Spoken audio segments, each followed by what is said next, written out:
जैसा कि ये सर्वविदित है कि बहुजन समाज पार्टी ही देश की प्रमुख पार्टियों में से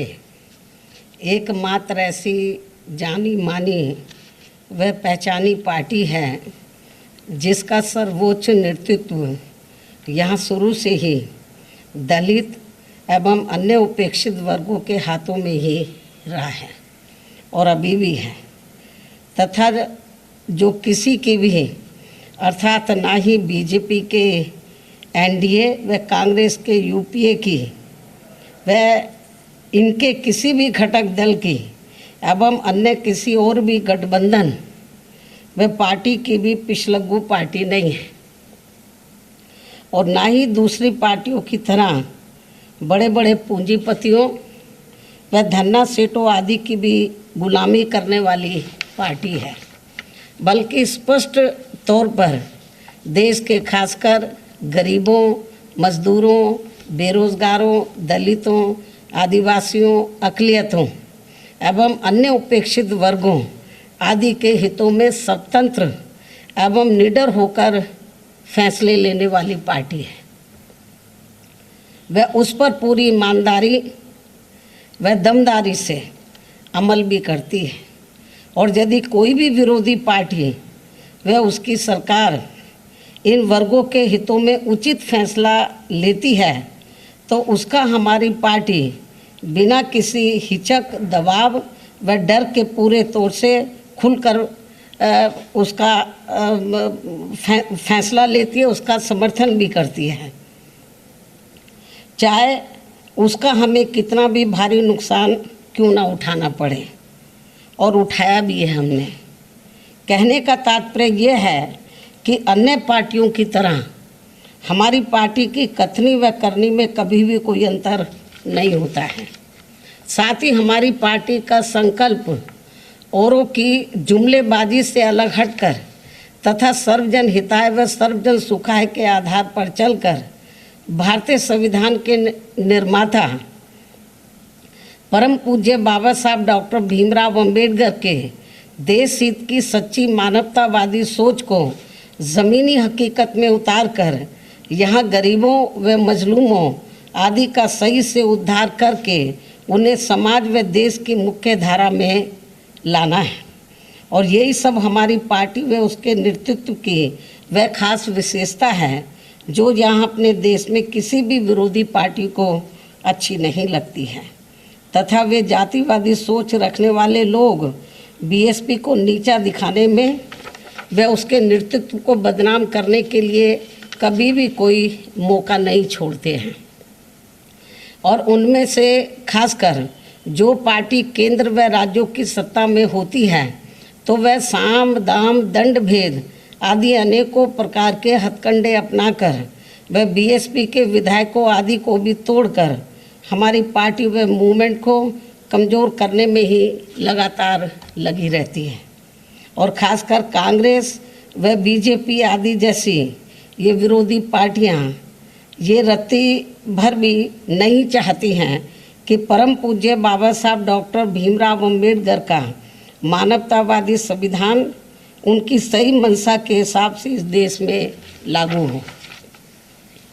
तथा यहाँ बहुसंख्यक गरीब, मजलूम व उपेक्षित वर्गों आदि के जीवन स्तर में कुछ सुधार होकर उन्हें लाचारी व गुलामी के त्रस्त जीवन से थोड़ी राहत एवं मुक्ति मिल सके। जबकि यहाँ यूपी में बीएसपी के नेतृत्व में 4 बार के रहे शासनकाल में प्रदेश ही नहीं बल्कि पूरे देश ने ये देख लिया है कि विशेषकर सामाजिक परिवर्तन एवं आर्थिक विकास से लोगों के जीवन में कैसा जरूरी बुनियादी सुधार लाया जा सकता है। हालांकि इस मामले में दूसरी सभी पार्टियों का रिकॉर्ड, जो विरोधी पार्टियों का रिकॉर्ड है, वो मुंह में राम बगल में छुरी वाली कहावत को ही अब तक दर्शाता रहने का ही रहा है। ऐसे में ये स्पष्ट है कि विशेषकर कमज़ोर वर्गों, जनहित व जन कल्याण के खास मामले में बीएसपी के आयरन बिल पावर किसी भी विरोधी दल को कैसे पसंद आ सकता है। इसलिए उनका षड्यंत्र पहले की तरह ही अभी भी लगातार जारी है और ये सब देश में होने वाले इस बार के राष्ट्रपति चुनाव के दौरान अब फिर से हमें यहाँ देखने को मिला है। इस संबंध में भाजपा जहाँ सर्वसम्मति से सत्ताधारी एनडीए गठबंधन के उम्मीदवार तय करने के लिए अपनी विपक्षी पार्टियों से संपर्क करने का दिखावा करती रही है, तो वहीं विपक्षी दल एक संयुक्त उम्मीदवार तय करने के लिए अपनी मनमानी बैठ के करते रहे हैं और इन्होंने उस प्रक्रिया में बीएसपी को अलग थलग रखा है। ये सब इनकी जातिवादी मानसिकता नहीं है तो और क्या है, जबकि बीएसपी जनहित के लगभग हर खास मामले में भाजपा के खिलाफ विपक्ष का हमेशा से सहयोग करती रही है। किंतु पहले बंगाल की मुख्यमंत्री द्वारा दिनांक 15 जून को विपक्षी पार्टियों की बैठक में एक तरफा व मनमाने तौर पर केवल चुनिंदा पार्टियों को ही बुलाना और फिर उसके बाद श्री शरद पवार द्वारा दिनांक 21 जून को इसी प्रकार की बैठक में बीएसपी को नहीं बुलाना आदि इनके ये जातिवादी इरादों को स्पष्ट करता है। ऐसे में राष्ट्रपति व उपराष्ट्रपति चुनाव हेतु विपक्षी एकता का प्रयास गंभीर न होकर लोगों को इसका केवल एक दिखावा ही ज़्यादा लगता है, जिसका अंजाम भी सभी को मालूम है। जबकि इन्हीं विपक्षी पार्टियों ने बीएसपी को भाजपा की बी टीम का झूठा प्रचार खूब फैलाकर व माहौल बनाकर खासकर यूपी के इस बार के विधानसभा के हुए आम चुनाव में हमारी पार्टी को काफ़ी नुकसान किया है। बल्कि इन्होंने एक विशेष समुदाय को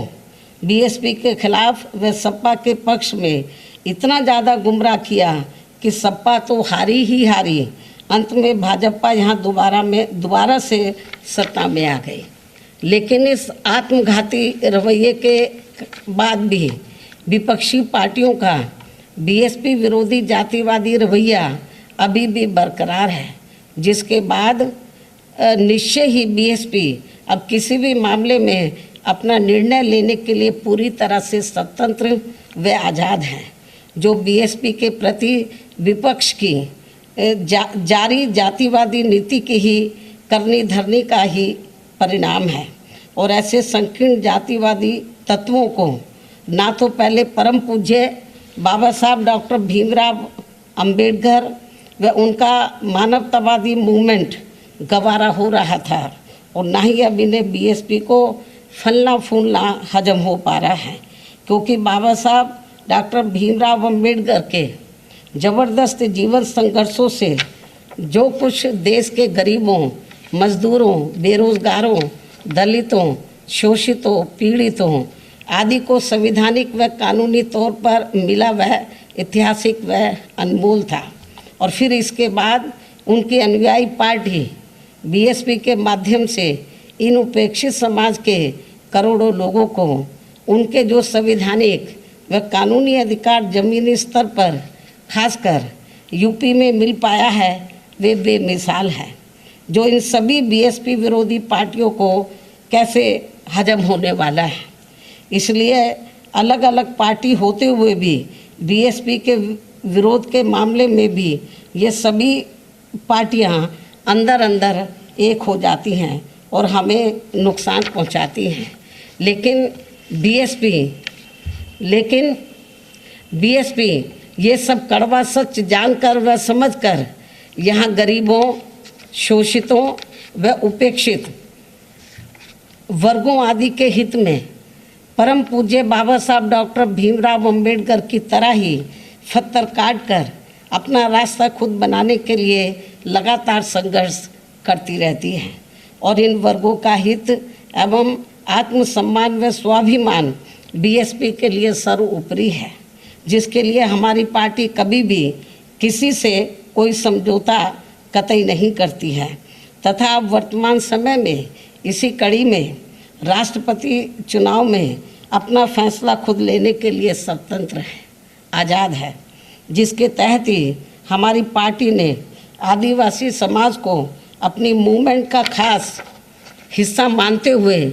द्रौपदी मुर्मू को राष्ट्रपति पद के लिए अपना समर्थन देने का फैसला लिया है। और हमने ये अति महत्वपूर्ण फैसला बीजेपी व इनके एनडीए के पक्ष में नहीं और ना ही इनके विपक्ष यूपीए के